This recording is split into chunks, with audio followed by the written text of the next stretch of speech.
nombre es Cecilia Bello, de Universidad Dort. De mi parte, darle la bienvenida a Marina, que es un gusto y un honor para nosotros que venga a nuestra universidad y tengamos esta instancia de diálogo.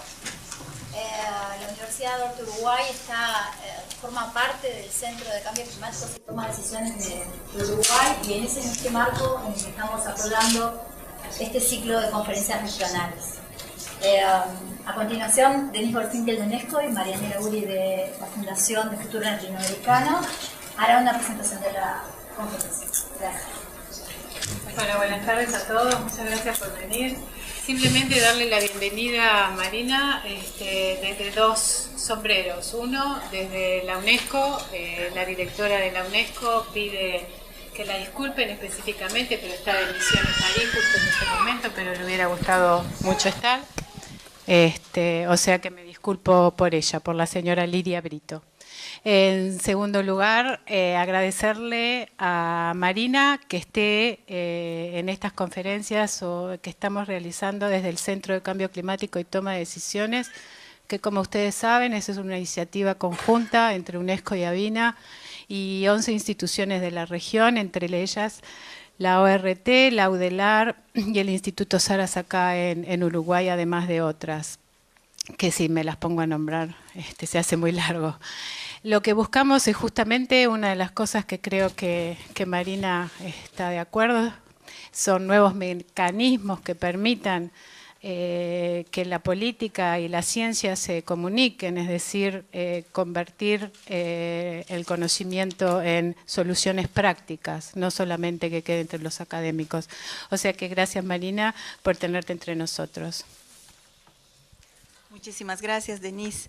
Bueno, muy buenas tardes a todos y todas. Yo soy Marianela Curi, directora de la Fundación Futuro Latinoamericano, y quiero empezar agradeciendo a Denise de UNESCO, a Cecilia Bello de la Universidad Ort por brindarnos el espacio también para poder dar lugar a la charla de Marina, a Pablo Reali como coordinador del Centro de Cambio Climático para la Toma de Decisiones, y bueno, a todos ustedes también por su presencia y por estar acá para escuchar a Marina. Seguramente se estarán preguntando, bueno, ¿y qué es la Fundación Futuro Latinoamericano? La Fundación Futuro Latinoamericano es una organización que tiene base en Ecuador, pero que trabaja en toda América Latina, como bien dice, promoviendo el diálogo y las capacidades para el desarrollo sostenible. Es una organización que se crea en 1993, luego de la Cumbre de Río en el 92, y trabajamos en toda América Latina a través de socios y aliados también, y en este caso, van a pasar a constituirse en aliados importantes también la universidad, el Centro para el Cambio Climático. Tenemos acá a Enrique Piedra Cueva también, que es parte de nuestro consejo asesor, mucha relación con Gerardo Onti, la Plataforma Climática Latinoamericana, de la cual la fundación es secretaría ejecutiva. Entonces, sí tratamos también en esta oportunidad de promover el mensaje de Marina Silva, con quien compartimos la visión sobre el desarrollo sostenible, los principios y el enfoque del desarrollo sostenible, y eso es lo que nos ha unido a la Fundación Futuro Latinoamericano y el Instituto Marina Silva, en la medida en que compartimos esta mirada integral sobre el desarrollo sostenible y las mismas percepciones y análisis sobre la crisis de la cual les hablará Marina. Entonces, quiero agradecer mucho a todos ustedes y también a todos los que nos han apoyado con la organización de esta conferencia. Muchísimas gracias. Entonces, ahora voy a ceder la palabra a Marina para su exposición. Boa tarde a todos. Primeiro eu quero agradecer a Deus por estarmos aqui, agradecer de um modo especial a todos aqueles que organizam essa conferência, esse encontro, e começo por Cecília Bello, da Universidade ORT, da Faculdade de Ciências Sociais. Muito obrigada pela acolhida a todos nós. Cumprimento também a Pablo Reali, do Centro de Mudanças Climáticas e Tomada de Decisões, que é parceiro na organização desse encontro. A Denise, da Unesco, agradecendo pela fala de acolhimento que me fez, a Marianela Cury, da Fundação Futuro Latino-Americano, que é uma das responsáveis por essa articulação e que tenho a alegria de poder compartilhar com vários países, na realidade de vários lugares da nossa região, algumas ideias. Eu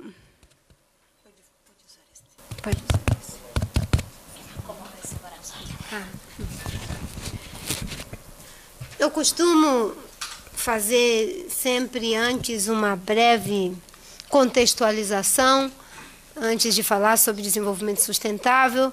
Tenho a felicidade de ter aqui entre nós a figura do ex-ministro de Meio Ambiente, Arana, que compartilhamos juntos, quando era ministra do Meio Ambiente, o desafio de algumas negociações no âmbito do Mercosul, na agenda de meio ambiente e outras atividades. Muito obrigada por você estar aqui entre nós. Eu não tenho uma formulação acadêmica sobre desenvolvimento sustentável, sobre meio ambiente. O que eu tenho é uma experiência vivencial. Eu, desde os 17 anos, que me envolvi na luta socioambiental, na realidade da Amazônia, que é a região onde eu nasci. Eu sou de um estado pequeno, da Amazônia Ocidental, do estado do Acre. E, aos 17 anos, eu conheci o Chico Mendes e, a partir daí, comecei a me envolver na militância socioambiental. Depois, passei a fazer esse trabalho nos cargos parlamentares em que ocupei, como vereadora, deputada, ministra, até fui, em 2010, candidata à presidência da República. E, obviamente, que a experiência de ter sido senadora também por 16 anos e ministra do Meio Ambiente durante 5 anos e meio foi uma experiência muito rica, mas é desse lugar que eu vou falar, desse lugar de uma experiência vivencial e, obviamente, que não tem aqui a pretensão de ser uma fala com olhar de academia. Para falar do desenvolvimento sustentável, e obviamente que nós temos a grande preocupação e o desafio de que a sustentabilidade aconteça no nosso continente, nas realidades dos nossos países. Eu sempre digo que é muito fácil. Tem gente ali muito preocupada com o seu futuro, obviamente já protestando, não está certo. Eu sempre digo que é fundamental que a gente pense o desafio da sustentabilidade, considerando a realidade de cada região, de cada país, de cada estado, enfim, porque é muito fácil defender o meio ambiente no ambiente dos outros. Difícil é a gente defender meio ambiente no ambiente da gente. Eu sempre falo que no Brasil, para as pessoas que vivem em São Paulo, preocupar-se com o desmatamento da Amazônia é muito fácil. Difícil é não jogar o esgoto não tratado dentro do rio Tietê. Para os amazônidas também é muito fácil preocupar-se com o rio Tietê. Difícil é não destruir a Amazônia. E eu imagino que vocês aqui também têm uma série de desafios que não são fáceis de serem tratados na realidade de suas empresas, do governo, da sociedade civil como um todo. Então, é muito bom que a gente pense que essa é uma região importante, estratégica, porque, como diz Bernardo Toro, nós temos aqui a maior quantidade de recursos naturais, não é? Minério, água potável, terra fértil, muito sol, enfim, uma cultura diversificada, com imensas riquezas naturais e uma vantagem comparativa em relação a várias regiões do mundo.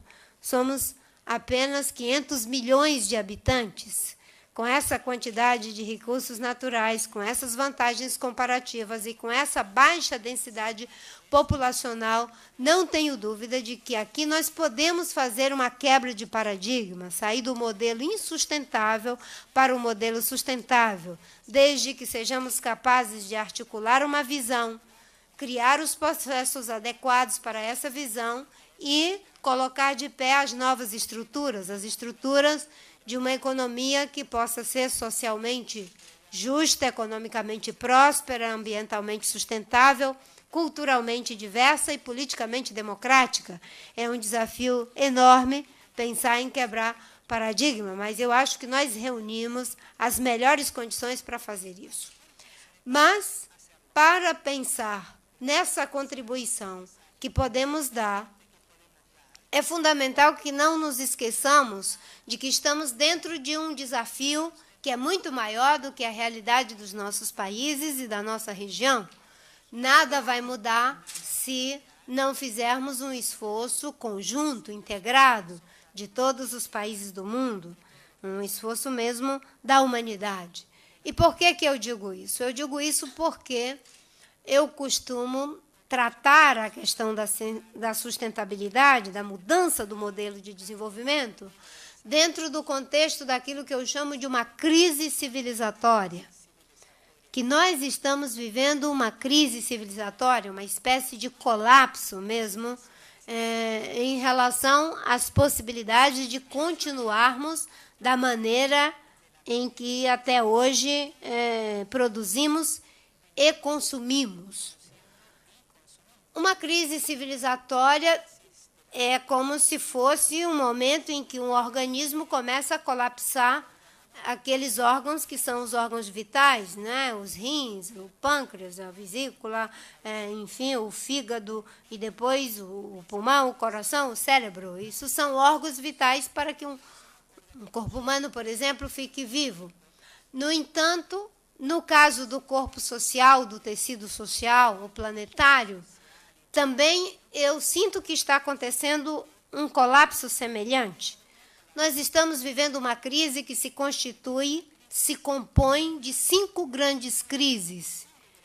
Uma crise econômica, que todos vocês acompanham, como ela se desdobra no mundo inteiro.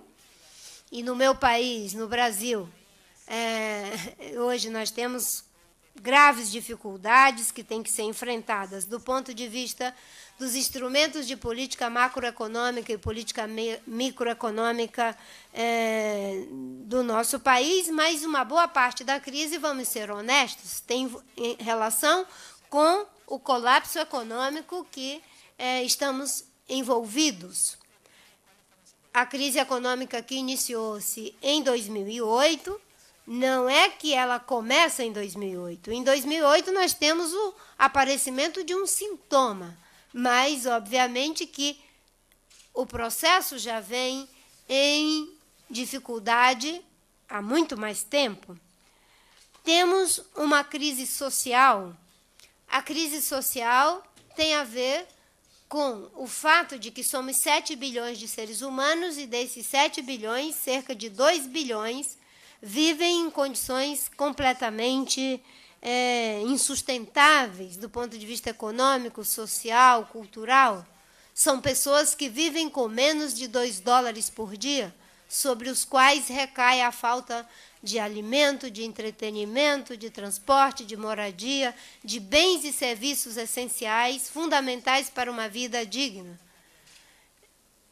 Eu costumo brincar que nós chamamos a crise que iniciou-se, o sintoma em 2008 de crise econômica, porque chegou no andar de cima, dos que são, dos que podem, dos que sabem e dos que têm, como diz D. Mauro Morelli.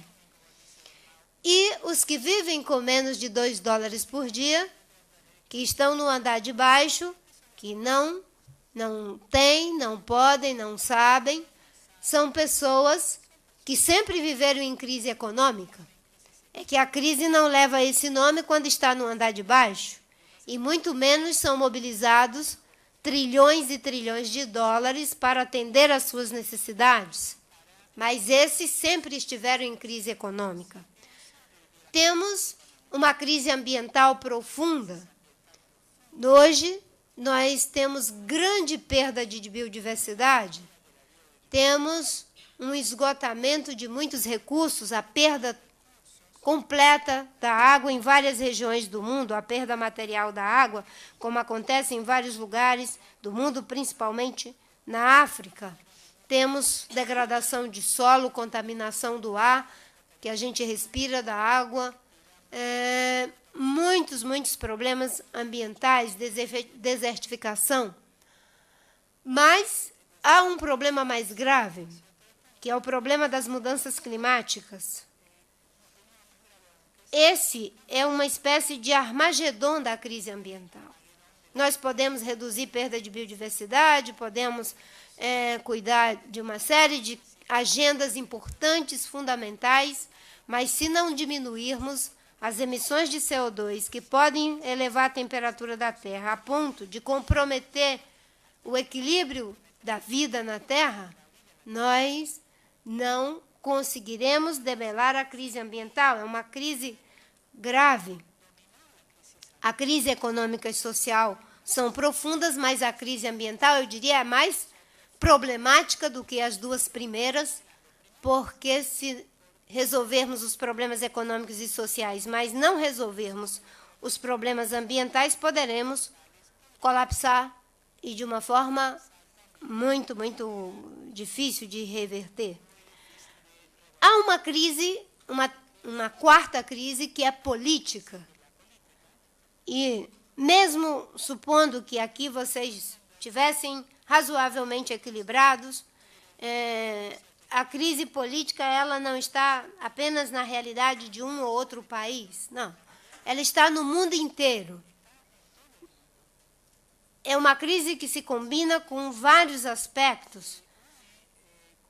A baixa quantidade de participação das pessoas, a má qualidade da representação e uma espécie de esgotamento das instituições que temos, partidos e outros meios de mediação dos diferentes interesses da sociedade, há como que um esgotamento para continuar fazendo a mediação entre as novas demandas da sociedade. Para mim, a crise política, que vem em seguida acompanhada da crise de valores, que eu vou falar um pouco em seguida da crise de valores, ela, junto com essa última, está na base dos problemas sociais, ambientais e econômicos. Por quê?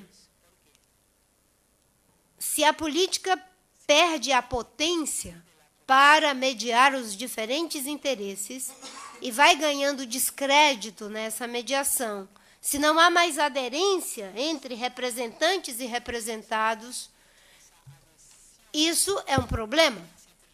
E me parece que uma boa parte da sociedade planetária está numa situação de muita descrença. A crise política tem a ver com um fato importante. Quando tivemos a substituição das monarquias pelas democracias, após a influência da Revolução Americana e da Revolução Francesa, tínhamos ali uma realidade que é completamente diferente do que temos hoje. Havia um mundo em crise, e esse mundo em crise foi capaz de, em função de gerar uma nova perspectiva, um novo significado, uma nova significação, que dava resposta para as novas bases materiais que estavam se desenrolando dentro do sistema que estava colapsando, produziu todas as transformações que temos no mundo, sobretudo o mundo ocidental, nos últimos 230 anos. Eu costumo dizer que o que propiciou esse fôlego tamanho com todas essas coisas altamente potentes e poderosas que criamos não foi primeiro uma resposta concreta, material, foi, sobretudo, uma resposta subjetiva, teórica, política, ideológica, enfim, com aquelas 3 palavras, igualdade, liberdade e fraternidade, 3 palavras que faziam uma síntese das grandes contribuições dadas pela filosofia grega, pelo direito romano, pelas tradições religiosas do mundo, se condensam na ideia de liberdade, igualdade e fraternidade. E para o mundo que estava fenecendo, parecia que havia um abismo, mas para os que estavam engendrados com os novos significados e as novas significações do novo modelo que surgia, era como se fosse um grande portal. Naquela época, era 1 bilhão de seres humanos no planeta. E o que fez transitar as ideias, que acabou criando as democracias em substituição às monarquias, foi o surgimento de uma tecnologia potentíssima chamada papel impresso. O surgimento do papel impresso que quebrou as formas clássicas de intermediação da informação e possibilitou que aqueles ideais pudessem chegar em vários lugares do mundo, atingindo uma grande quantidade de pessoas numa velocidade muito alta. 230 anos se passaram e tudo isso nos trouxe até aqui. Mas parece que estamos chegando ao limite. E hoje, em uma realidade de 7 bilhões de pessoas, uma boa parte dos cidadãos já não querem mais ser mero espectadores da política, querem se colocar no lugar de autores, de mobilizadores, de protagonistas. Não querem a velha ideia de reter a autoria das coisas apenas para um grupo, para um partido ou para um líder carismático. Demandam compartilhar a autoria, realização e reconhecimento. Isso é uma tendência que dá para sentir no mundo, o surgimento de um novo sujeito político, e que nós ainda não sabemos se isso vai ter um final, entre aspas, positivo ou negativo, mas a verdade é que as manifestações que a gente observa no mundo inteiro, e elas começaram já há alguns anos, no Chile, na Espanha, nos Estados Unidos, no mundo árabe, na Europa, no Brasil, em junho do ano passado, tudo isso se constitui numa tendência do surgimento desse novo sujeito político. Esse novo sujeito político já não é mais aquele ativista dirigido pelo partido, pelo sindicato, pela ONG ou por líderes carismáticos. Ainda que os líderes carismáticos continuem com sobrevidas. E eu falo isso com tranquilidade, porque no meu país eu tenho um certo carisma, mas eu tenho insistido, quem compreendeu o que está acontecendo no mundo, se existe alguma coisa para a qual o carisma deva ser usado, é para convencer as pessoas de que não dependam mais de carisma, mas que se coloquem urgentemente nessa posição de sujeitos, porque esse mundo em crise econômica, social, ambiental e política precisa que cada um assuma esse papel de sujeito e não transfira para algum salvador da pátria aquilo que é função de nós todos levarmos a cabo. Há uma crise política, eu não tenho tempo de falar muito sobre isso, espero que eu consiga escrever o meu livro chamado Do Ativismo Dirigido ao Ativismo Autoral, que, no meio de tantas coisas, eu estou tentando fazer. Bem, há uma crise de valores. A crise de valores está na base das demais. É ela que separa a ética de política, economia de ecologia, o que se diz do que se faz. E quando eu falo valores, eu não me refiro à ideia no sentido moralista, rigorista, da palavra, da ética teísta ou rigorista, que não se permite atravessar pela cultura, pelas transformações históricas.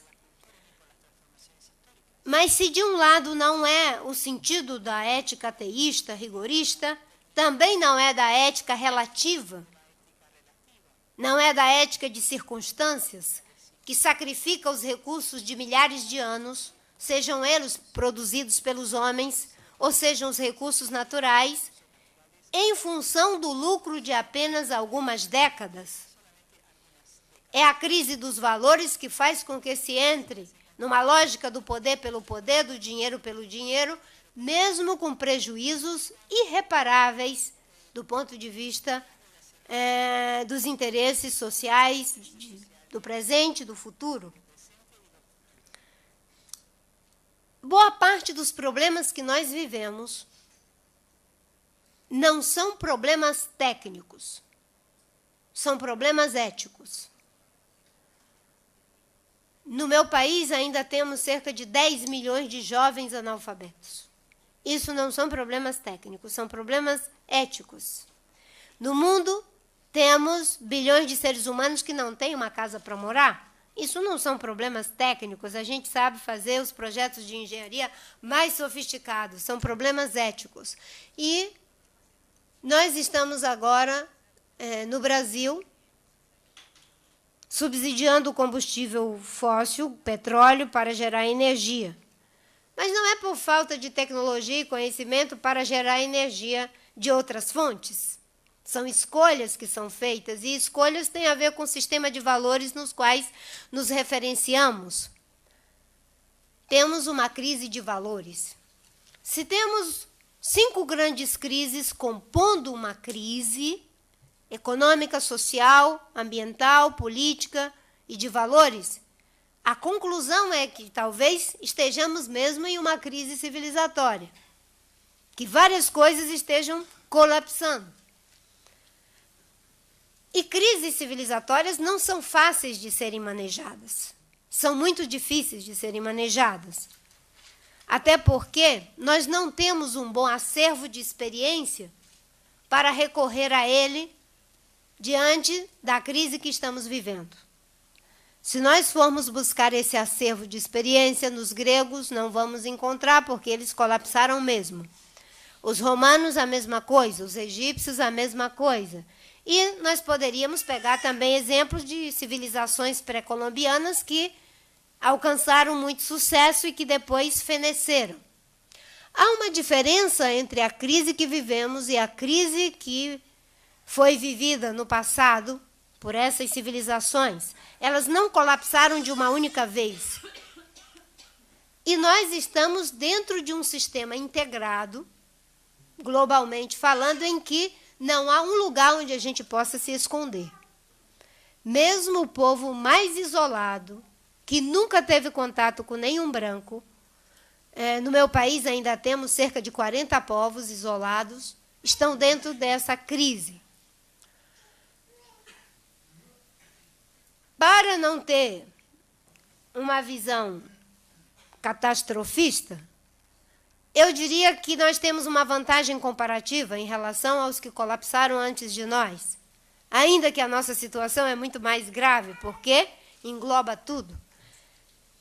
A vantagem que temos é que eu acho que eles não sabiam que estavam dentro de um colapso. E é muito difícil, de fato, percebê-lo, porque o colapso não se dá por fracasso, se dá pelo sucesso.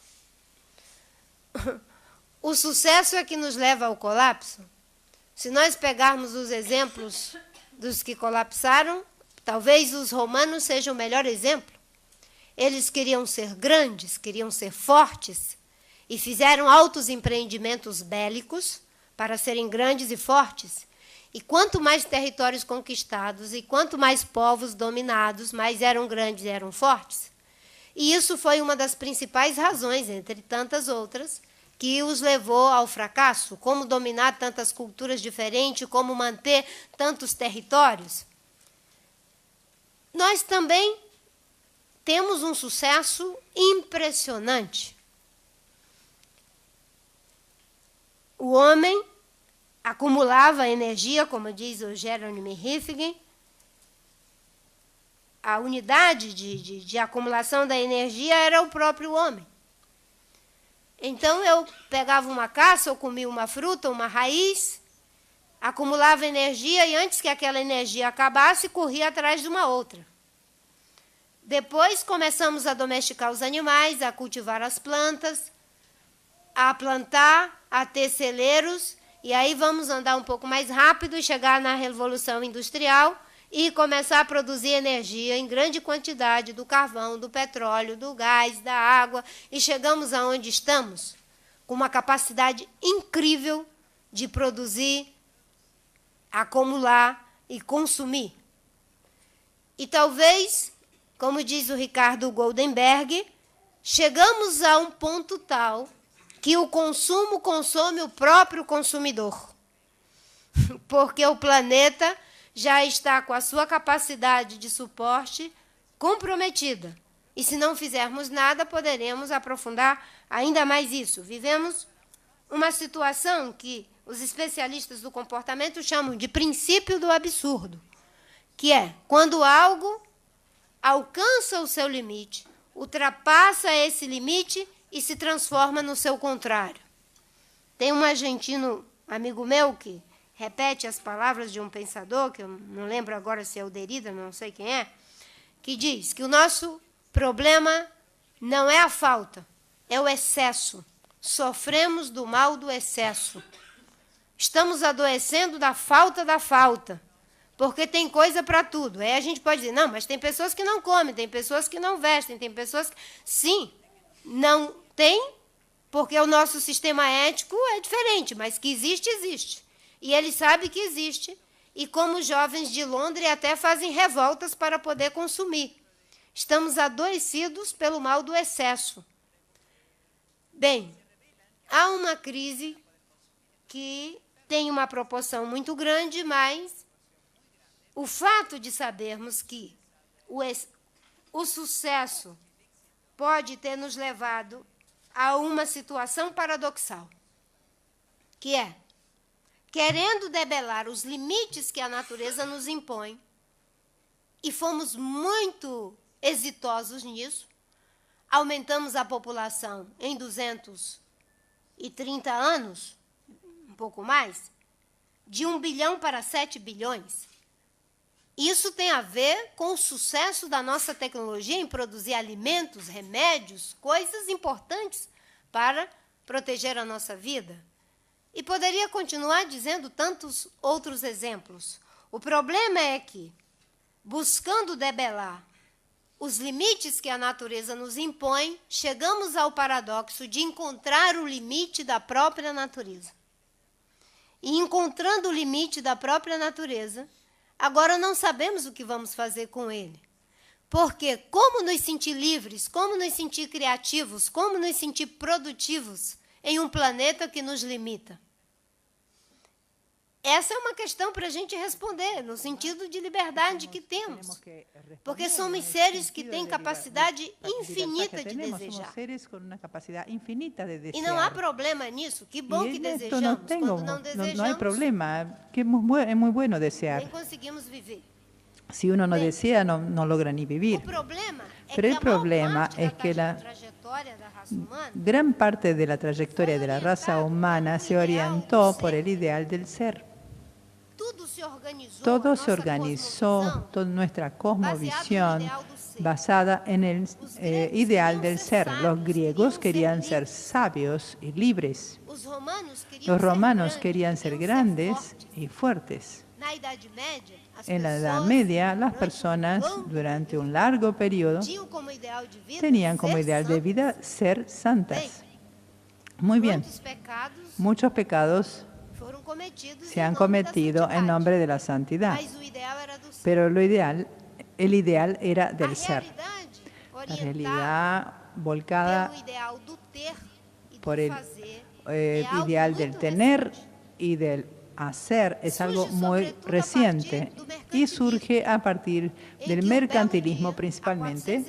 Un día, hace 450 años, el filósofo se volvió ser filósofo se volvió en hacer filosofía. El ser santo se volvió en hacer santos. Y aun cuando nosotros nos rebelamos, en la década del 60, hubo la revolución total, seguimos en la misma trampa. La relación amorosa entre dos personas que se aman se convirtió en hacer el amor. O sea, nosotros éramos altamente contestatarios, pero estábamos presos por el mismo sentido, por la misma cosmovisión joven y bien infantil, pero que logró levantar ese mundo potente. ¿Qué Balma dice? Hay una impotencia en la política para lidiar con esa realidad. Nunca tuvimos tanta libertad, Balma escribió un libro En búsqueda de la política. Nunca tuvimos tanta libertad para decir todo lo que queremos y tanta impotencia para cambiar de lo que realmente interesa. Creamos esa potencia a partir de ese ideal de hacer y de tener.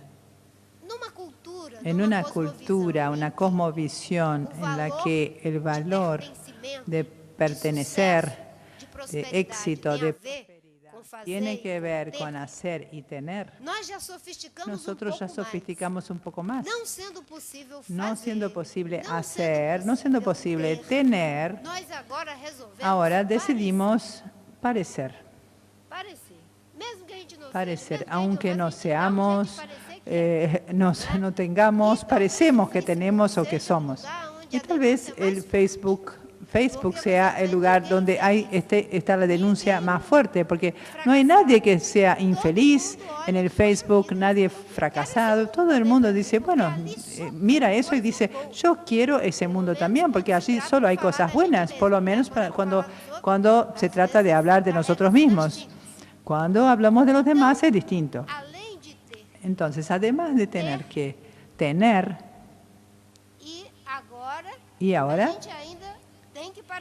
por encima de eso, tenemos que parecer, aunque no seamos, lo que ya es un problema para lidiar justamente con esa subjetividad.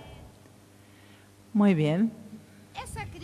Esa crisis no es posible encarar la crisis, o sea, por una persona, un partido, un gobierno. Es una crisis de la raza humana que debe la deben enfrentar todos. En Brasil hay un grupo de rock llamado Os Titãs que dice, y tiene una frase que dice, todos al mismo tiempo ahora. Esta crisis debe ser encarada por todos, gobiernos, empresas, trabajadores, jóvenes, viejos, todos al mismo tiempo ahora. Es una emergencia. No hay como reivindicar una bandera para un grupo, para un partido, para un segmento. Eso tiene que atravesar todos los segmentos. ¿Y qué es lo que nos trae eso? ¿Qué es lo que nos plantea? Un cuestionamiento, que no solo un cuestionamiento sobre la manera inadecuada de hacer las cosas, pero la manera inadecuada de ser. Y viene la pregunta, ¿qué queremos ser como raza humana, como uruguayos, como paraguayos, como bolivianos, como peruanos, como brasileños, como americanos? ¿Qué queremos ser? Esta es la pregunta. Y es muy interesante que yo siempre uso estas palabras de una amiga mía argentina, Alicia Fernández, que dice, nadie pregunta a los niños qué es lo que van a hacer cuando crezcan. Nosotros preguntamos qué es lo que serán, qué es lo que van a hacer cuando crezcan. Y es una pregunta muy sofisticada para hacerla a un bebé, pero es lo que hacemos a un niño chico. Pero en nuestra cultura solo queremos saber sobre el hacer.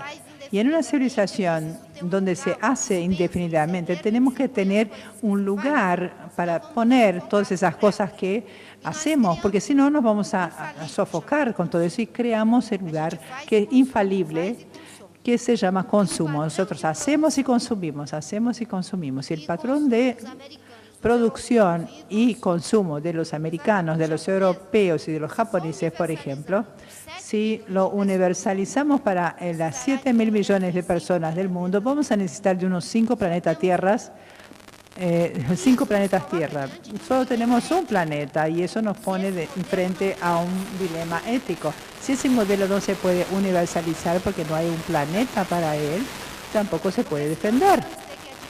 Porque tendremos que admitir que algunos son de primera línea y otros son de segunda línea. Y lo que mueve la humanidad es la idea de que somos humanos, que somos Todos estamos buscando lo que es esencial, la libertad, en la justicia, en el amor, en fin, en la fraternidad, en todos los ideales.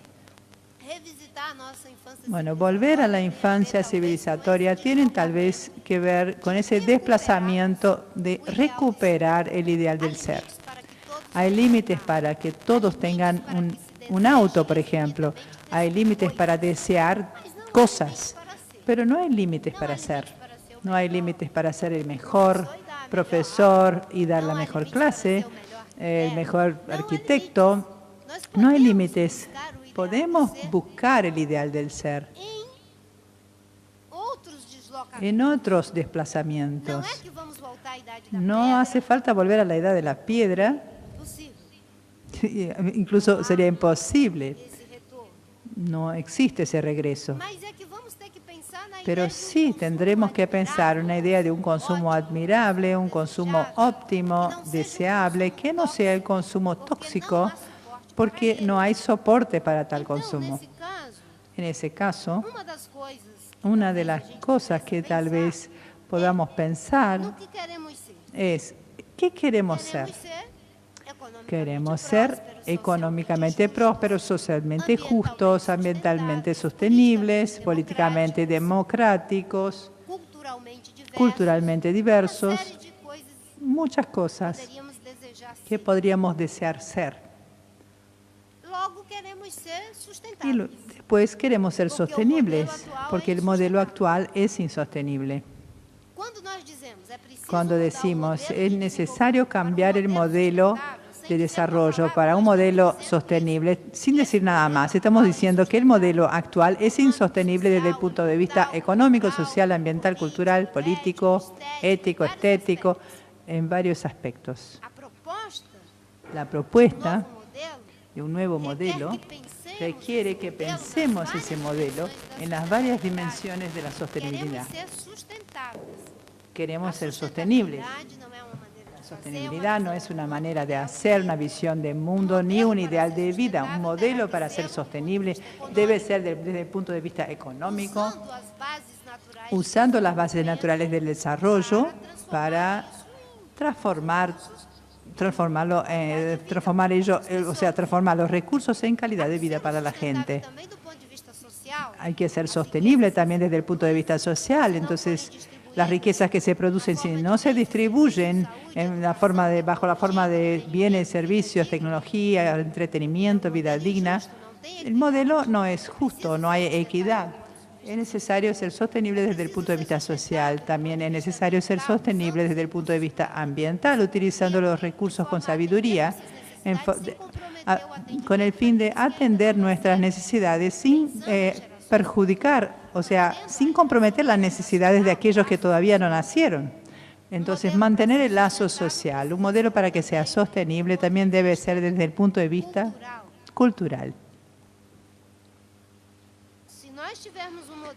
Si tenemos un modelo que de a poco se va homogeneizando las culturas, y eso de cierta manera ya ocurre y mucho.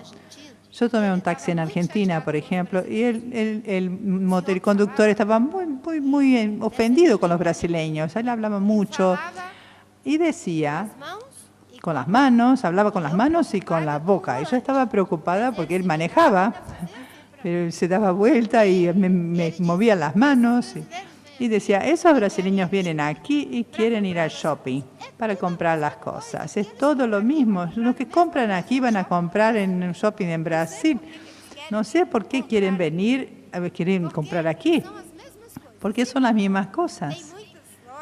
Hay muchas casas, muchas tiendas en donde no hay ninguna diferencia. Ya tiene que ver con la homogeneización cultural. Ustedes saben que las especies, cuando uno repite los mismos clones, yo no soy bióloga, pero los biólogos dicen eso, entran en erosión genética. En la cultura corremos el riesgo de entrar en esa erosión cultural, que cuando existe esa homogeneización que cuida, que cambia, o sea, que cambia, que no hay cambio, que no permite el cambio, que deja todo igual. Caetano Veloso, que es un artista brasileño, tiene una música muy linda que dice: Narciso cree que es feo lo que no es espejo. Y es muy lindo encontrar la belleza en lo que no es espejo. Hay cosas en Uruguay que solo hay en Uruguay, hay cosas en Costa Rica como el gallo pinto, como les gusta mucho comer eso, por ejemplo, que son parte de nuestra diversidad cultural. Yo tomé aquí el tema de la culinaria en un aspecto, por ejemplo, pero la diversidad cultural es fundamental y el modelo para que sea sostenible debe mantener eso en todos los aspectos, incluso los pueblos tradicionales. Si no somos capaces de tener un modelo para estas personas, bueno, no será sostenible. En Brasil, por ejemplo, la gente cree que la mayor riqueza que tenemos es el presal, el yacimiento de petróleo. Pero yo no creo en eso. Creo que son los 40 pueblos que nunca tuvieron contacto humano. Eso es una riqueza impresionante. Entonces tenemos que ser sostenibles desde el punto de vista cultural. Y también desde el punto de vista estético parece algo superfluo.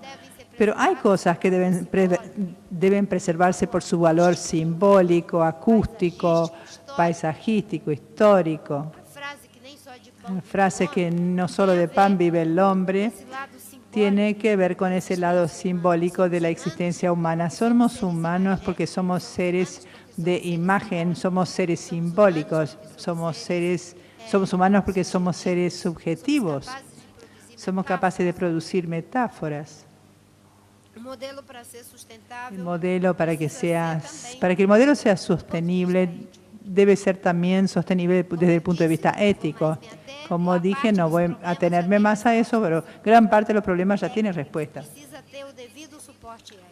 Respuesta técnica, pero necesita un soporte ético. Y para que sea sostenible también debe serlo desde el punto de vista político. Si alguien cree que va a elegir un salvador de la patria para hacer las cosas en su lugar, eso no es sostenible.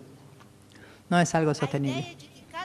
La idea de que cada vez más el mundo va a necesitar de gente que se disponga a hacer en conjunto con la gente, no para la gente. Los representantes no van a sustituir a los representados, no es un liderazgo fijo, son liderazgos multicéntricos para procesos multicéntricos. Es como si fuera un movimiento de arco y flecha.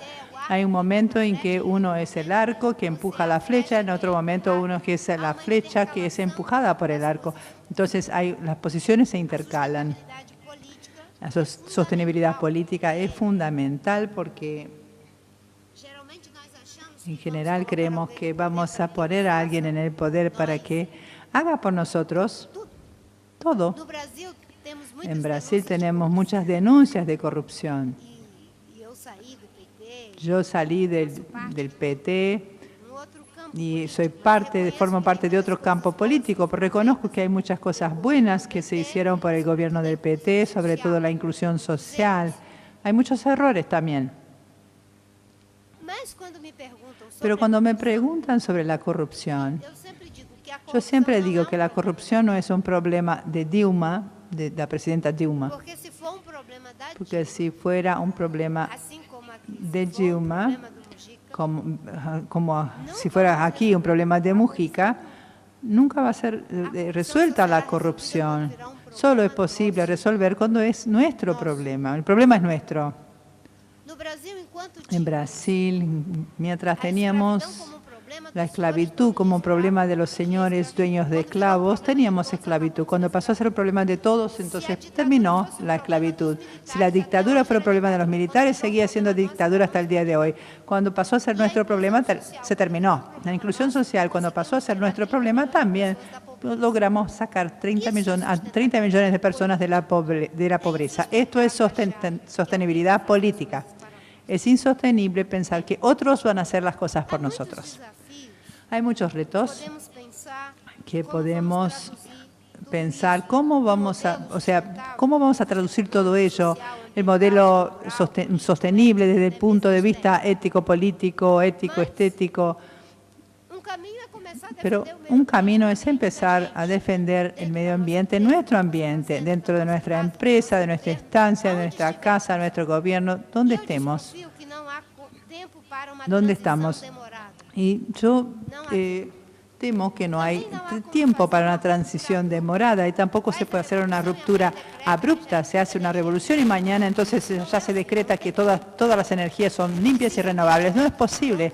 Hay que hacer inversiones de largo plazo, hay una agenda estratégica, no depende del gobierno ni del partido. Una agenda dada por la sociedad. En los países y en el mundo. Si no es posible una transición demorada en una ruptura, y tampoco una ruptura abrupta, ¿qué puede ser? Tal vez una especie de mutación, una mutación que posibilite, y tal vez esa mutación ya esté sucediendo con muchas iniciativas en diversos sectores, porque de alguna manera la vida busca a la vida. Y si estamos de verdad frente a un colapso, yo espero que la pulsión de vida sea más fuerte que la pulsión de muerte y que ya estemos produciendo esta mutación. Quizás creando otra superficie para la cual podamos migrar. Que es un esfuerzo que se hace en todo el mundo y por eso que me deja muy contenta poder pensar cuáles serán los ideales identificatorios de este siglo.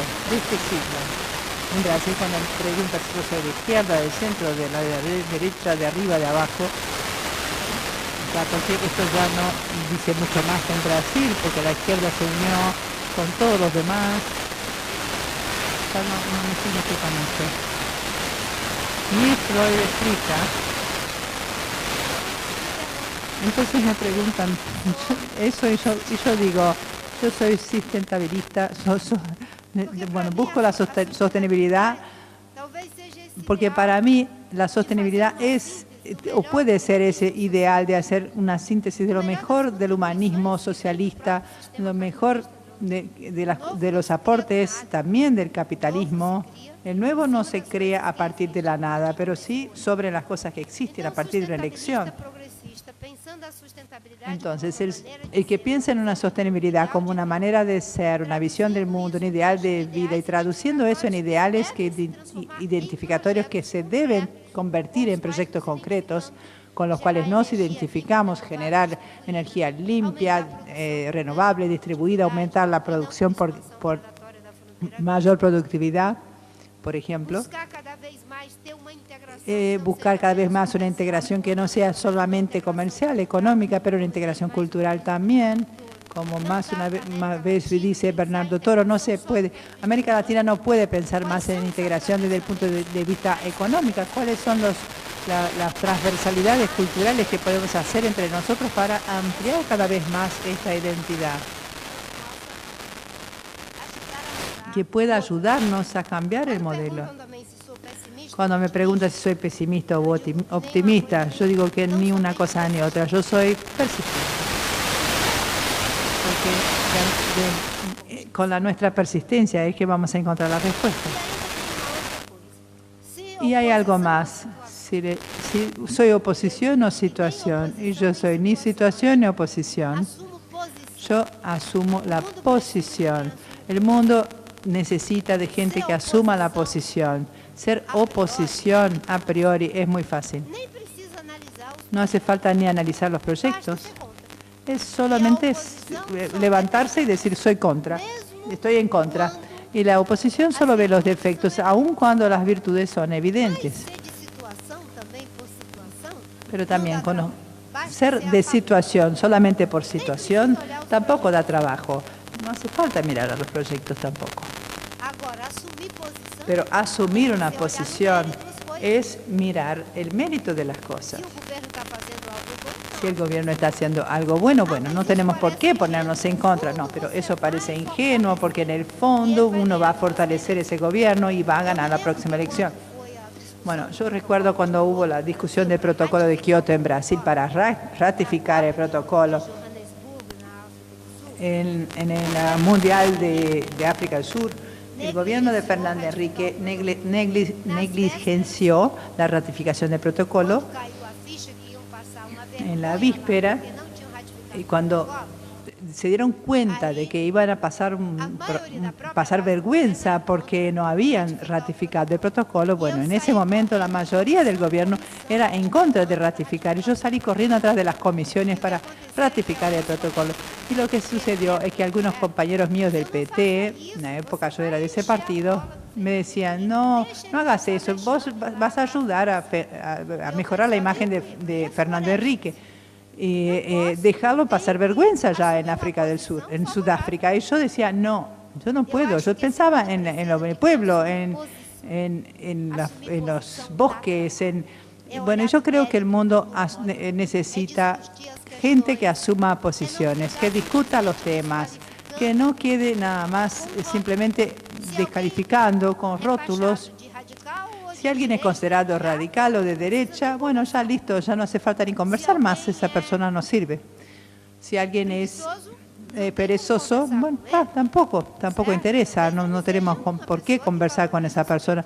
Pero esa persona puede valorar, sobre todo, digamos que el ocio, el entretenimiento, es otro enfoque. Pero creo que entonces ese mundo necesita gente que asume una posición. Nadie tiene las respuestas, nadie sabe todas las respuestas, pero buscar un sentido, un significado, una resignificación.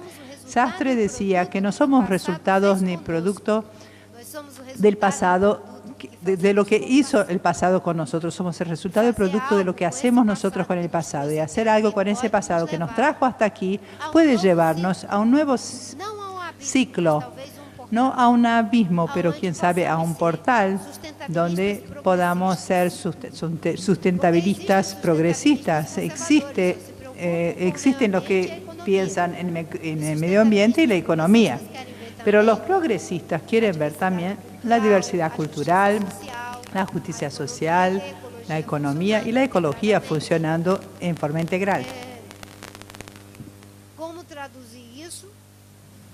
¿Cómo traducimos eso? Buscando entre nosotros, porque la verdad no está con ninguno de nosotros, está entre nosotros.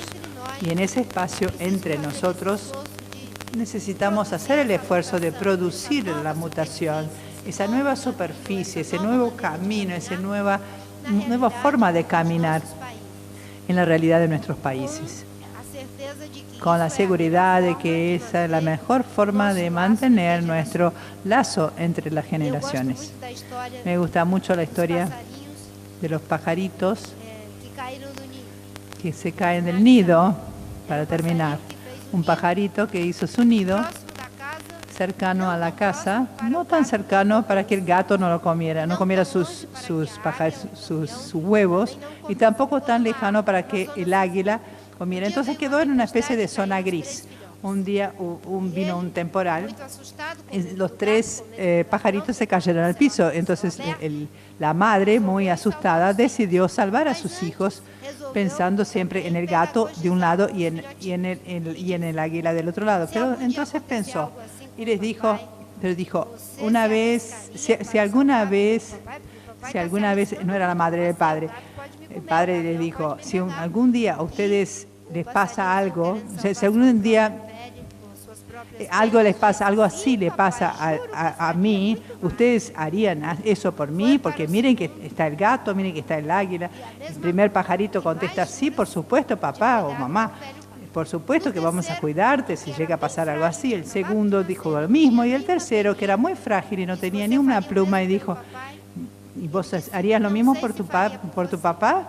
Y me dijo, yo no sé si haría por vos, papá, pero sí sé que haría por mis hijos. Y creo que eso nos enseña algo.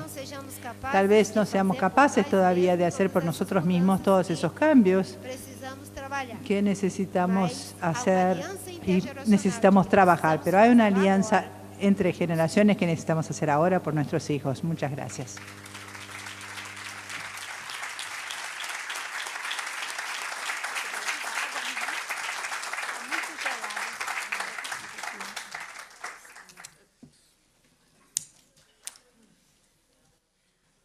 Bueno, vamos a abrir un espacio de preguntas y de intercambio con Marina para los que quieran hacer preguntas o dialogar un poco con ella. Entonces, no sé, Pablo, ¿puedes Tal vez moderar. Pero voy a secar esto.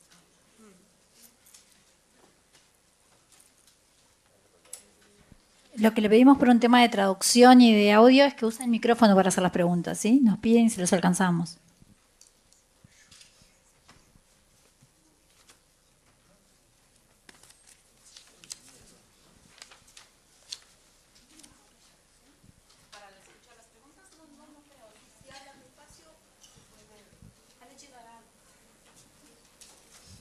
Muchas gracias. Buenas tardes. Muchas gracias por sus palabras, Marina. Yo quisiera hacer algunas reflexiones para problematizar un poco lo que hemos discutido, pero fundamentalmente dos reflexiones y una anécdota, una simple anécdota. No sé si tenemos problemas con el español. Para no perder nada. Já chegou aqui, Mariana? Posso Já está funcionando. tratar de falar portuñol. Desculpa. Posso tratar de falar portuñol.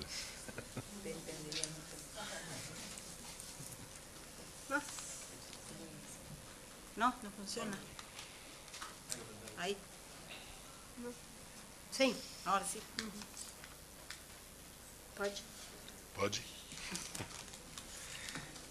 Decía que dos reflexiones y eventualmente una anécdota final casi simpática. No, primero, me gustó y me pareció bien. Para empezar, concuerdo con muchas partes del diagnóstico. Algunas tendríamos diferencias, pero concuerdo con muchas partes del diagnóstico. Que estamos en una serie de problemas realmente complejos, ¿verdad? Los hay problemas económicos, los hay problemas ambientales, los hay problemas políticos, de valores, y todo ello exige una reflexión realmente rigurosa. Me pareció muy atinado y muy simpática la forma de plantear una evolución de la humanidad que pasa del ser al hacer, del hacer al tener y del tener al parecer. Que en realidad creo que algo de eso hay. Pero me parece que hay un punto de partida que tenemos que recordar, que es allá más o menos por la primera mitad del siglo XVII, un señor René Descartes pronunció una frase en latín que decía cogito ergo sum, es decir, fundaba el ser en la razón, ¿verdad? Creo que ese punto de partida, que es el punto de partida de la modernidad y que en buena medida es el punto de partida de los problemas de los cuales hablamos hoy, de los cuales la señora Marina habló con Tino, inauguró una nueva época, y usted habló de la potencia de este proceso de la modernización que se llevó adelante a partir del siglo XVII. El siglo XVII creyó, bien y con razón, que la herramienta de la razón permitía decodificar el mundo físico y el mundo exterior. Y fundó la ciencia, ¿verdad? Para decirlo esto muy esquemáticamente. El siglo XVIII empezó a creer que la razón no solo daba cuenta del mundo exterior, sino que daba también cuenta del hombre y de la sociedad. Y había un salto que se estaba dando en ese momento en el cual quizás estábamos empezando a complicarnos. El siglo XIX pensó que podía construir una sociedad racional, que podía la razón ser la herramienta para construir la racionalidad. Creo que, siendo ciertos todos estos problemas, creo que la perspectiva filosófica que tenemos debería darnos claro de que no es posible fundar una sociedad racional. Paso a la segunda pregunta, tomando un ejemplo de la señora Marina. El gobierno que el PT incluyó socialmente un número importante de ciudadanos brasileños, 11 millones, ¿verdad? Es el mismo gobierno que ha permitido, por ejemplo, 30 millones. Es el mismo gobierno que ha permitido la formación de un bloque ruralista sumamente poderoso en el Parlamento brasileño, que está quizás siendo el más agresivo de todo contra el medio ambiente en Amazonia, y donde, por los ejemplos que yo conozco, las tribus carayás de la Ilha do Paranal, los guaraní cayobá de Mato Grosso do Sur o los paumarís del río Purús están sufriendo las condiciones aterradoras de un proceso de arrasamiento de la selva. Entonces, es el mismo gobierno que incluye y que expulsa y está destruyendo las civilizaciones anteriores. Quiero decir que la razón no funciona tan fácilmente como para explicar la caída de los cuerpos o la conformación del átomo para manejar a la sociedad. Me parece que es una visión ultrarracionalista, que por cierto es del siglo XVIII y después del siglo XIX, con el marxismo la lleva al máximo. Termino con una anécdota personal, que se me planteó un pequeñísimo problema de esta índole. Trabajando yo en Guatemala con indígenas que nunca habían escrito, pero que solo tenían un dialecto maya quiché verbal, se me planteó el problema como director del proyecto si lo hacía escribir o no. ¿Se escribía esa lengua o no se escribía esa lengua? Si la hacía escribir, yo introducía en esa lengua un cambio radical. Debo confesar que conseguí 2 lingüistas franceses y se escribieron todos los cuentos de la tribu y por primera vez ese dialecto quedó escrito. Estaba yo de alguna manera tomando una actitud moderna y no sé si era la correcta. Nada más y muchas gracias.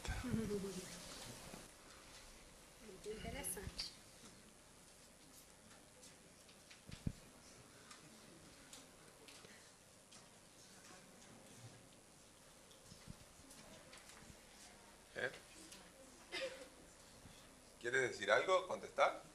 Muito rápido sobre os índios. Rápidamente solo sobre los indios me gustaría hablar. Aqui. Bem, Muy bien.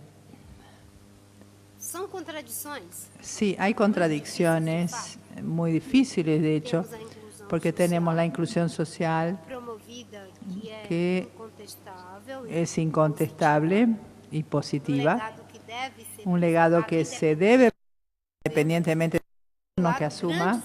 Por otro lado, hay grandes retrocesos en la agenda socioambiental, incluso con la amenaza de cambios graves en la legislación indígena y también en la legislación de la minería para permitir la minería dentro de las tierras indígenas. Entonces, sí, usted tiene razón, hay contradicciones. Pero yo creo que hay un problema, porque lamentablemente la izquierda clásica no fue capaz de darse cuenta de las nuevas utopías del siglo XXI. Se dedicó demasiado a la agenda social, de la democracia, varios aspectos, pero no fue capaz de tener esa visión, esa mirada hacia los nuevos retos, y lamentablemente el PT no pudo comprender eso, pero más allá de tantos problemas y otros problemas que los llevaron a una estagnación política. Entonces las comunidades indígenas en Brasil, pero no solo en Brasil, en la mayoría de las regiones, tienen una dificultad muy grande. Tiene mucho que ver con la idea de que Narciso cree que es feo lo que no es el espejo, lo que no ve en el espejo. ¿Sí? Si no asimilamos, eliminamos. Entonces, asimilarlos también es una forma de eliminarlos. Brasil tenía 5 millones de indios cuando los portugueses llegaron allá. Hoy solo tenemos 700.000. Entonces, eso quiere decir que eliminamos 1 millón por siglo. Y eso es una deuda que no se puede reparar. Hannah Arendt dice que para lo que es irreversible solo hay una salida, el perdón. Siempre recordando que no se puede perdonar aquello que no se puede castigar. Y no se puede castigar esos genocidios que se hicieron. Difícilmente tendremos como perdonarlos. Y peor, es que siguen repitiéndose. Dicen que sabios son los que aprenden con sus errores Y estúpidos son los que no aprenden, perdón, sabios son los que aprenden con los errores de los demás y estúpidos que los no aprenden ni siquiera con sus propios errores. Creo que seguimos viviendo lamentablemente en la estupidez de no aprender con nuestros propios errores.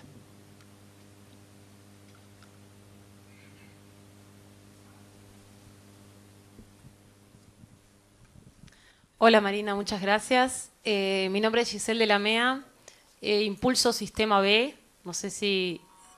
Ahí le voy a hablar de más despacio. Impulso Sistema B en Uruguay.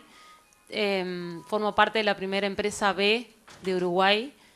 Para los que no saben, Sistema B, una empresa B parte de entender esto de las personas como parte de la solución, encontrar problemas y a través del mercado y de un modelo de negocio, accionar hacia un modelo de desarrollo sostenible. Mi pregunta en concreto, además de preguntarle si conoce Sistema B,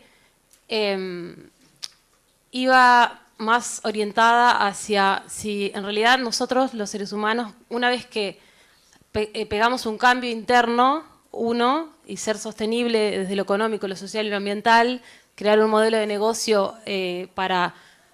en esto en pos de desarrollo sostenible, si no tenemos también que activar palancas y rediseñar sistemas, porque creo que el cambio circunstancial viene desde el punto de vista económico y hay muchas personas que no le podemos pedir un cambio interno, sino que solamente siguen pilotos automáticos. Entonces, mi pregunta en concreta es, ¿no corresponde que rediseñemos el sistema económico con estas bases de lo social y ambiental para que luego el resto de las masas o el resto de los seres humanos cambien los pilotos automáticos? Y además consultarte y preguntarte si conoces Sistema B y las B Corporation en Estados Unidos.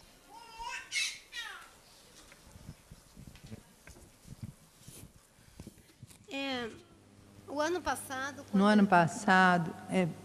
año pasado, cuando estuve en Argentina, estuve en contacto con algunas personas que están en esa área y me parece muy interesante que las empresas busquen hacer esos cambios, esas transformaciones estructurales, teniendo en cuenta especialmente que cada vez más hay una demanda de parte de los ciudadanos, no solamente por productos que tengan una presentación estética, una calidad técnica, nutricional, sanitaria, pero también el valor ético de aquello que están llevando a sus casas.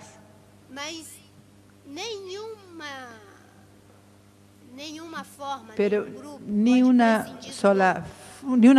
forma no puede prescindir de la otra. Un grupo no puede prescindir del otro. La conciencia no viene separada de algún cambio estructural o viceversa. Es un proyecto de realimentación o retroalimentación. Se cambia la conciencia, y entonces también es necesario cambiar la visión, los procesos, las estructuras. Pero el problema es que muchas veces eso es muy lento y los intereses son muy grandes.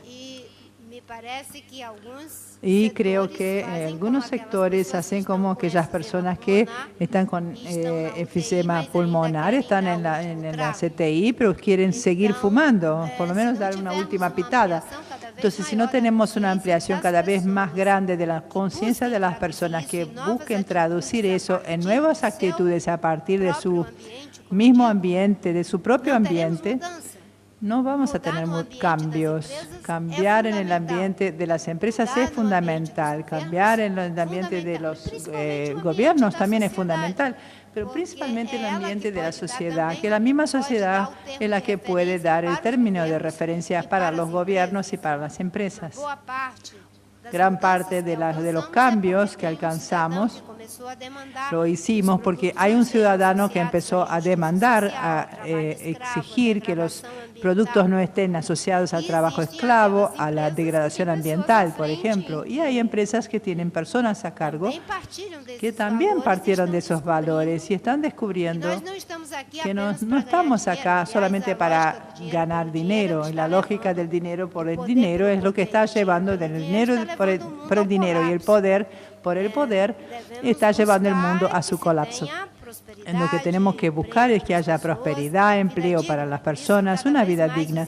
Por eso cada vez más los emprendimientos sociales del emprendedorismo social van haciendo un cambio muy importante y gran parte de los empleos, no sé hasta qué punto esto tiene una base de sustentación, pero Rifkin dice en su libro que en Europa al menos el 13% de los empleos se están creando a partir del emprendedorismo social, sin fines de lucro, solamente la producción para algo necesario para la sociedad, que es la generación de empleos y todos viendo su medio de vida adecuado, invirtiendo para que haya más emprendimientos, generación de energía y otras cosas. Una tendencia nueva de descubrir capacidades en segmentos sociales que antes estaban olvidados o eran negligenciados. El otro día vi un informe de una empresa que trabaja con 250 jóvenes con síndrome de Down. Y alguien creó ese trabajo. ¿Por qué? Porque estudió los problemas de los chicos con síndrome de Down y vio que ellos tenían capacidad de hacer cosas con muchos detalles, a nivel de mucho detalle. Y bueno, entonces los usó para que trabajaran en una empresa que creaban productos con muchos detalles, por ejemplo, la terminación de los productos. Entonces buscó la inclusión y dar también algo importante a la sociedad, porque les daba realmente un motivo para esos niños con síndrome de Down.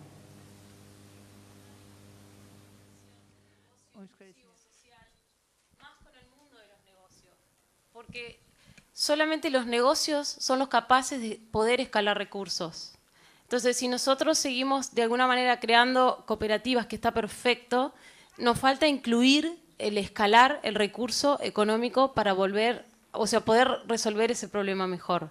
Entonces, en la medida que nosotros integremos los negocios inclusivos o negocios sociales, como está viendo hoy una gama y una tendencia en el mundo de los negocios sociales, lo que me parece que hace falta es que lo que nos deja el mundo del capitalismo, que ellos, o sea, de alguna manera, el mundo del capitalismo solamente es capaz de crear recursos y escalarlo, en la escala. El concepto está en la escala. Las fundaciones no logran el fundraising adecuado por una cuestión de escala, los negocios inclusivos por una cuestión de que no entienden bien el mundo de los negocios, y el mundo de los negocios no logra resolver problemas sociales porque no entiende los problemas sociales. Entonces, en la medida que nosotros encontremos esa fórmula, en ese ámbito funciona el sistema B, en ese ámbito funcionan las empresas B, como asumirse primero uno como persona, como parte de la solución, pero entender que solamente las empresas son las capaces de generar escalas y capaces de generar recursos. O sea, por ese lado.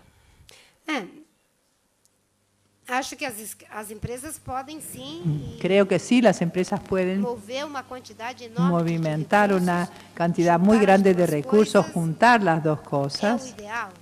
Es lo ideal. Pero una buena parte de las empresas también siguen en la vieja frecuencia y tenemos dificultades muy grandes de hacer con que ellas migren para el sistema B. Tengo un amigo en Argentina, Pedro Tara, que trabaja con esa agenda y, bueno, han sido muy prometedores sus relatos sobre cómo las inversiones de alto impacto social y económico están buscando hacer esa mutación. Y yo estoy de acuerdo, pero es necesario que esto exista como un valor en la sociedad en su totalidad. Porque no hay cambios en la civilización si es solamente de las empresas para la sociedad. Como consumidores, el mundo va a exigir sujetos políticos, nuevos sujetos políticos. E incluso que otra vez no se permita que sea apenas la mirada de las empresas, por más importante que sea, que predomine, porque va a ser necesario cambiar el patrón de consumo y de producción, y ese es el reto más grande que tenemos. Es muy bueno que ya existan esas experiencias y con seguridad, si ellas se transforman en una tendencia, serían parte de esa mutación que va a posibilitar muchos cambios a los cuales me referí.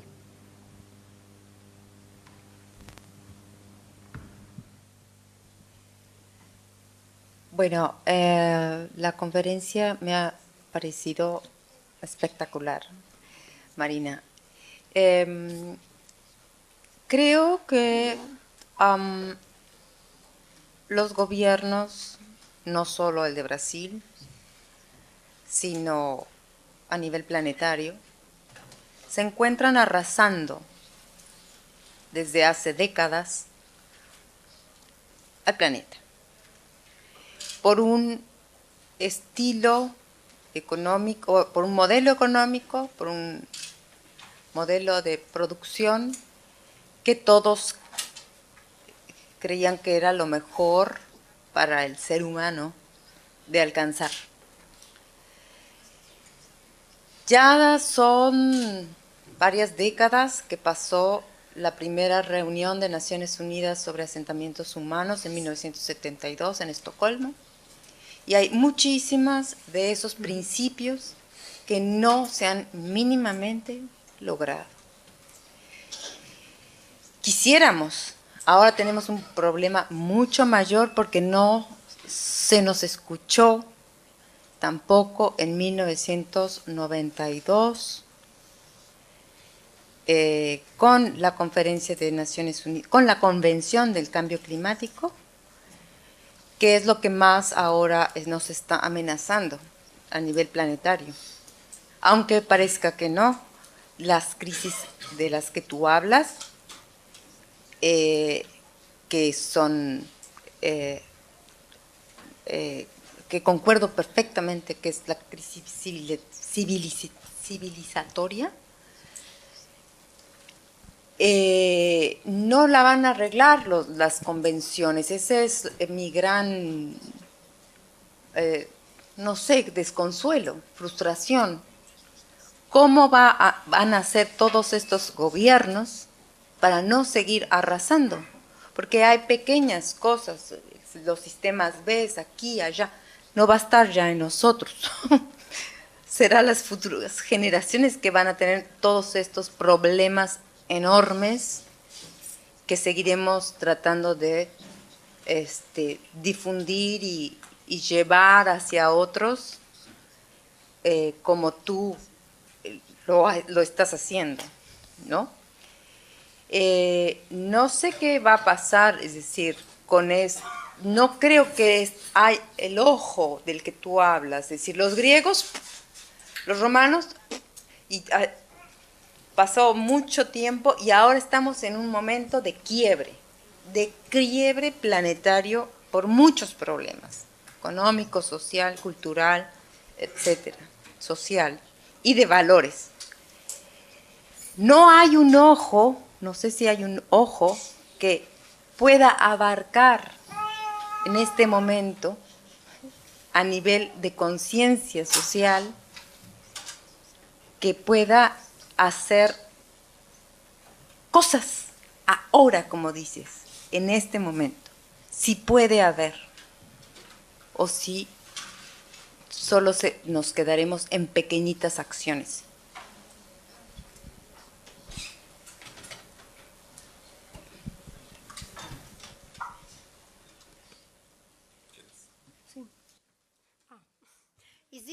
Eu sempre me esqueço dele. Existem ações que têm a ver com essas microrealidades, pero algunas para cambios necesitamos escalas, y eso en la esfera de los gobiernos y de las empresas, como se dijo. Pero hay una tendencia de cambio, por lo menos, y lo que el profesor Eduardo Viola de la Universidad de Brasilia viene hablando, que por lo menos un 20% de la población del planeta que tiene esa tendencia de reforma, y quieren, que son como desertores de ese núcleo estagnado del poder por el poder, el dinero por el dinero, y es como si fueran desertores, digamos, que están haciendo un borde, un margen, o sea, que están haciendo una especie de, están circundando ese núcleo estagnado. Y a mí me gustaría ver que eso aumente mucho como para encapsular ese centro, ese núcleo. hasta porque hoy lo que siento es que conseguirlo después de la Río 92, se pudo exilar la ciencia del debate. Antes los posicionamientos tomaban muy en cuenta lo que los científicos y decían, pero ahora las decisiones se toman ignorando un poco la urgencia con que se plantean por los datos presentados por la ciencia. Por otro lado, los políticos que se preocupaban muchísimo con la opinión pública y hasta tomaban decisiones preocupados con los movimientos. Una gran parte se ha domesticado por el interés inmediato. Entonces, hay un cambio que siento que empieza a darse a partir del propio tejido social. Y allí, en este caso, no hablamos de gobiernos para la sociedad, es de la misma sociedad. Hay cosas que se hacen dentro de los gobiernos a pesar de que los gobiernos que capaz que los gobiernos no les gustan. Por ejemplo, cuando yo era ministra del Medio Ambiente hicimos el plan de combate a la deforestación que redujo la deforestación en un 80% en 10 años, evitó que 4.000 millones de toneladas de CO2 se lanzaran en la atmósfera y tenía una oposición muy fuerte del Ministerio de Agricultura, de Transporte, de Mineración y Energía. Pero aún así, con el respaldo de la sociedad, se pudo hacer una inflexión con algo muy interesante. Y eso no es algo que pasó solamente en Brasil. Existen muchísimas experiencias positivas que se pueden transformar en políticas públicas. Tenemos que creer que la conciencia de esa crisis, de ese colapso, puede impulsarnos hacia cambios cambios significativos. Podemos seguir haciendo lo que yo ya dije, es otro camino. O sea, estamos en la CTI con enfisema pulmonar y seguir fumando, pero yo espero que no, que prevalezca al menos el sentido común de la humanidad, que en ese momento los diferentes sectores se articulen y pongan en práctica muy buenas ideas que ya se está dando y transformar eso en una agenda. Y países como Brasil tienen una responsabilidad muy grande porque Brasil tiene condiciones de hacer cambios en el modelo de desarrollo, pero necesita tener el compromiso ético, la visión y las inversiones de largo plazo. Ya tenemos un 40% de la matriz energética limpia. Tenemos una área para agricultura de 350 millones de hectáreas por 61 millones en reposo. Tenemos tecnología que nos permite duplicar la producción sin tirar abajo ni un solo árbol más. Entonces, son decisiones que hace falta tomar en vez de insistir en las mismas formas que aparentemente nos llevaron al éxito, pero que en realidad pueden llevarnos a un colapso.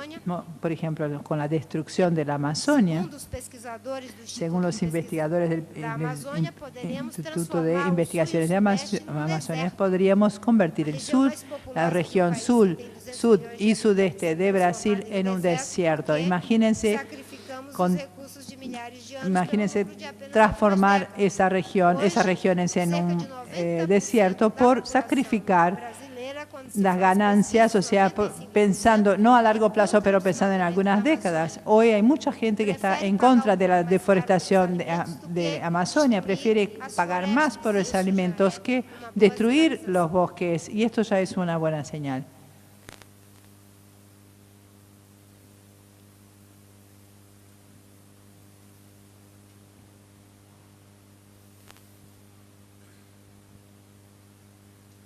Hola.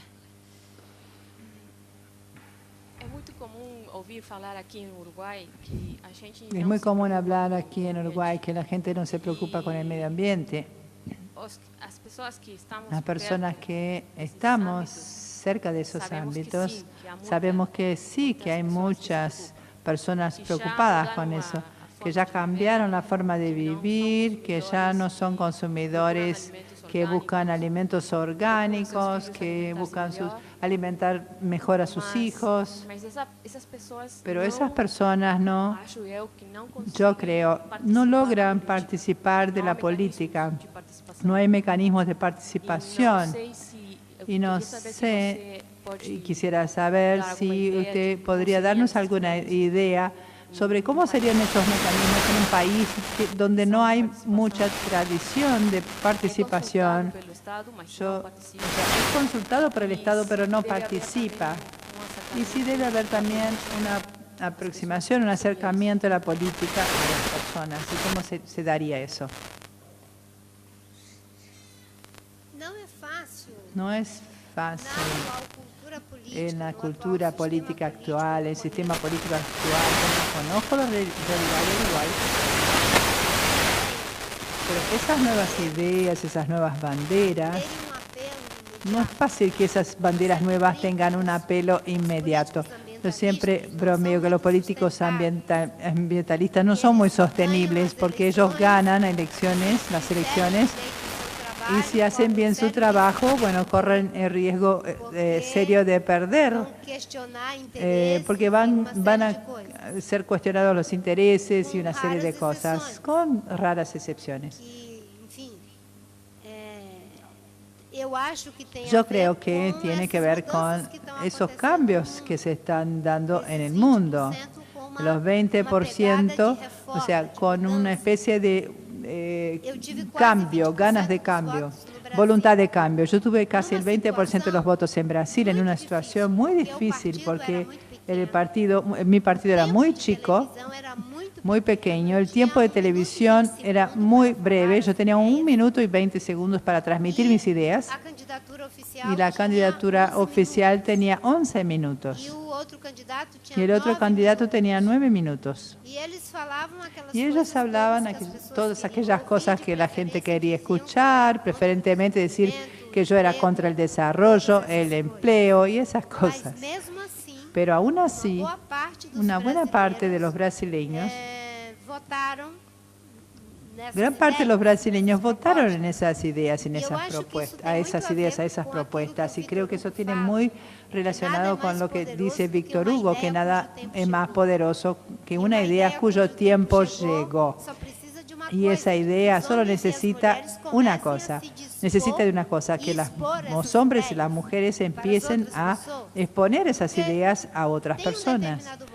Porque hay un determinado momento en que los problemas aparecen como un malestar y aún no se vuelven palabras o en sensaciones.